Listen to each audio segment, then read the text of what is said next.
environmentalist most of my life, and after studying design, I felt I was working in architecture offices and I was trying to figure out, was there something I could do? And I wasn't finding it too much. And I discovered city planning was a way to do that and to focus on public transit.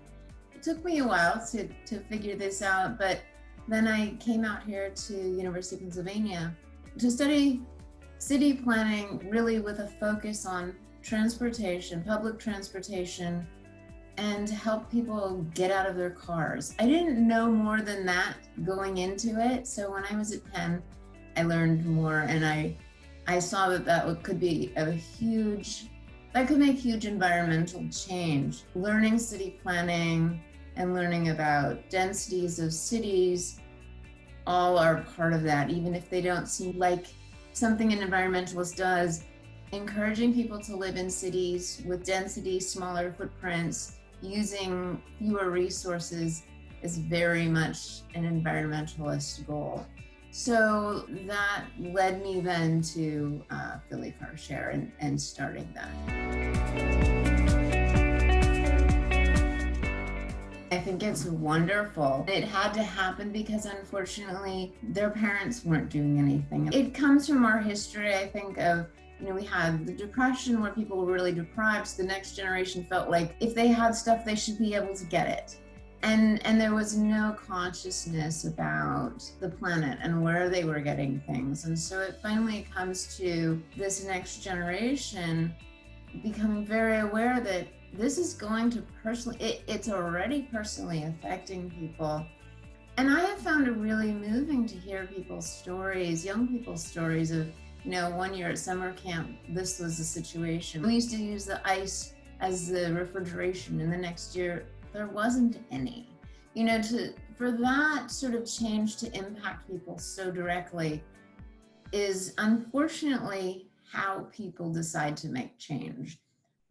Usually it's something that impacts somebody individually, and then they go, oh, wow, this is a big deal. So I'm really proud of people for standing up and making their voices heard.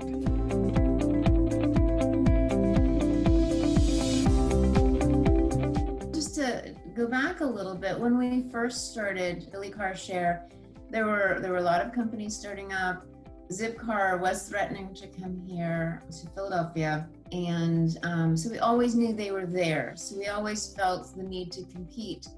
That competition made us really good at what we did because we were competing against private auto ownership. And that is even bigger than Zipcar because it's so pervasive, the advertising, the money in it, the culture around owning a car and using a car. We actually had the idea early on that if one of these rental car companies bought one of our organizations, that they would shut it down.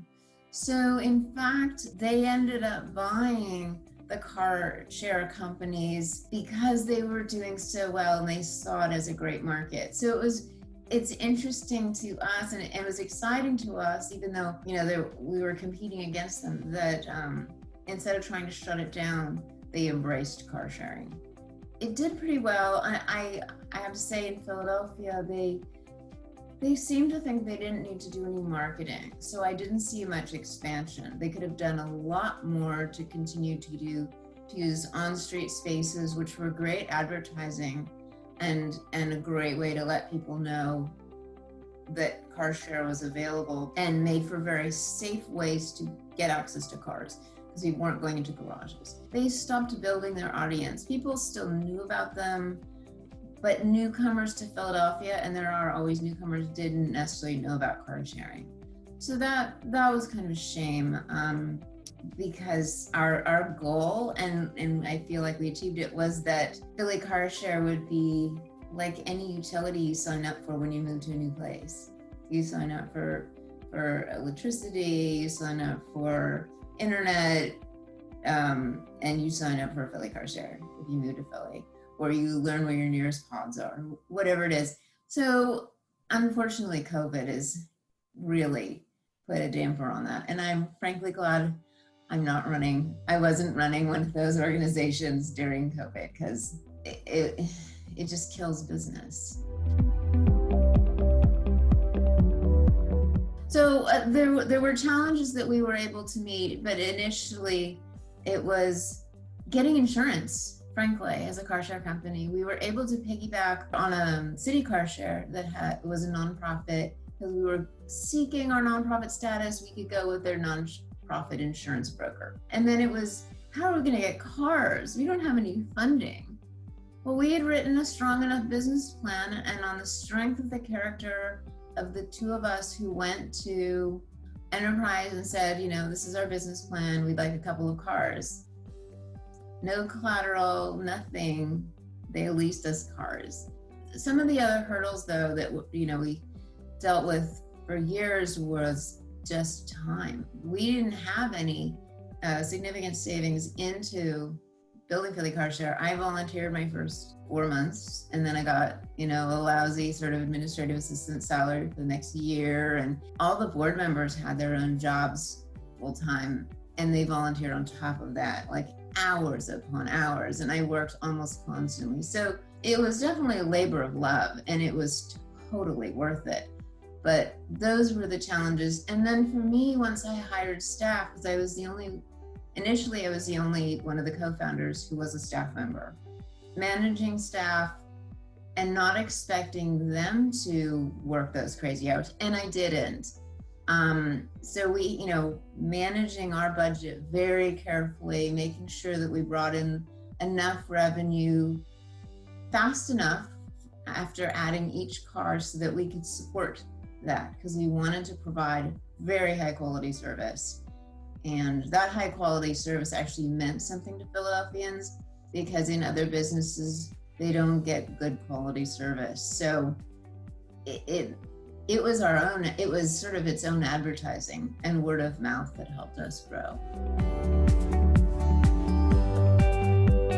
For me, because I was in the day-to-day grind, I was just focusing on putting one step ahead of the others. And my co-founders were often looking at the big picture and like what all we could do.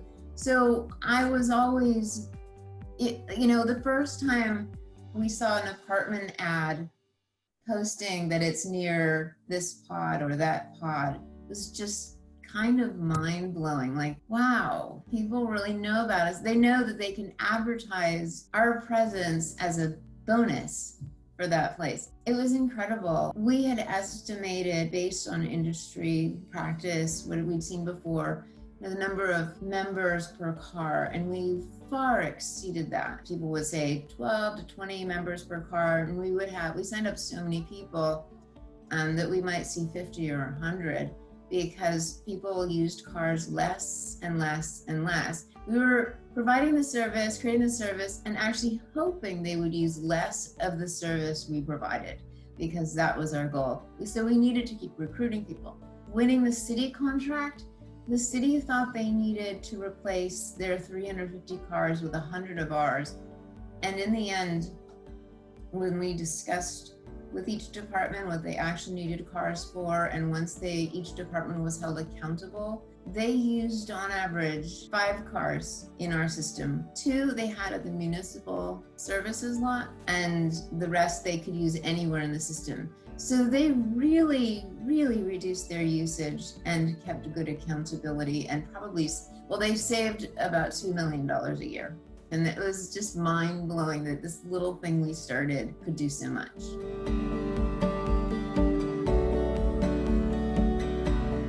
A lot of people consider themselves environmentalists.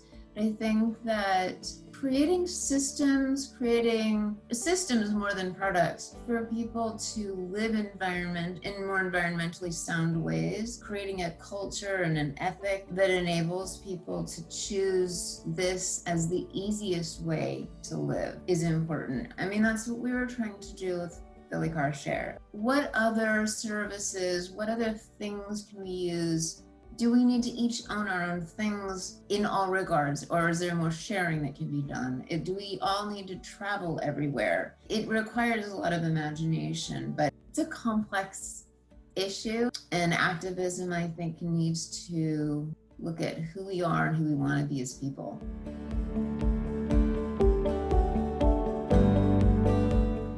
A lot of people want to make an impact, and I completely understand that. But I think the way to go about that is to find what you're passionate about, the problem that you want to solve, and what aligns with your skills and your interests. If it makes a little bit of an impact or teaches you something and leads you to something else or helps somebody else or build a team to do something else, that's great. But starting out thinking, I'm going to do this great big thing is daunting and makes it, I think, really hard to do that. If you only think something's a really good idea but aren't passionate about it, you won't take it very far. But if it's the thing that gets you up in the morning, you are so drawn to it, then that's what you should be doing.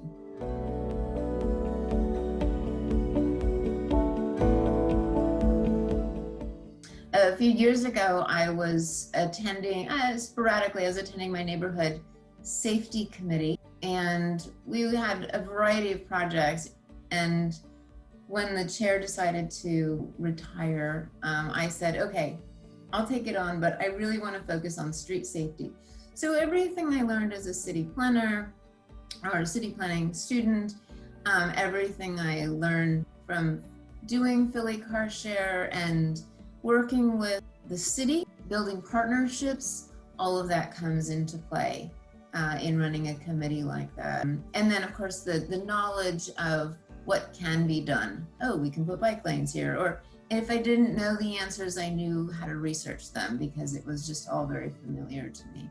So we've just put in a protected bike lane. We're putting in, they're bump outs, but they're going to be defined by vertical delineators to protect intersections around the schools, the elementary schools in the neighborhood. And then the climate action platform, that came about, I was with a friend at a candidates night.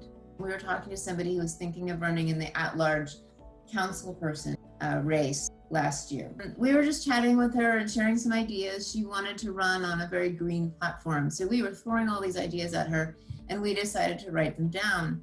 And then we decided to develop from that a climate action platform and really shop it around to all the candidates and see who would take it on and see who would share that as part of their vision so that we could get real strong candidates and people who would lead on this. Michael Nutter did so well in his mayoral campaign because his first debate was with in front of environmentalists, and he was the only one who paid attention to the questions and took them seriously, and even coached. So we wanted to do that sort of thing. And we got a number of people interested, and now actually the person in charge of the environmental committee is using a lot of the climate action platform.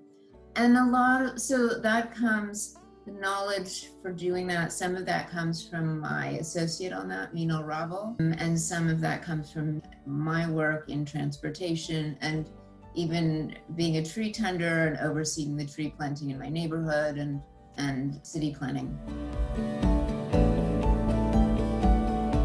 My hope is that people really take climate change and resource depletion seriously. And I think there needs to be a lot of education. We have so much polarization in this country right now, which keeps people from wanting to agree with each other, even on some basic things. And unfortunately, that means that some of that can change and that people will take science seriously. They'll take what's actually right in front of them seriously and be interested and feel like each individual can make a change.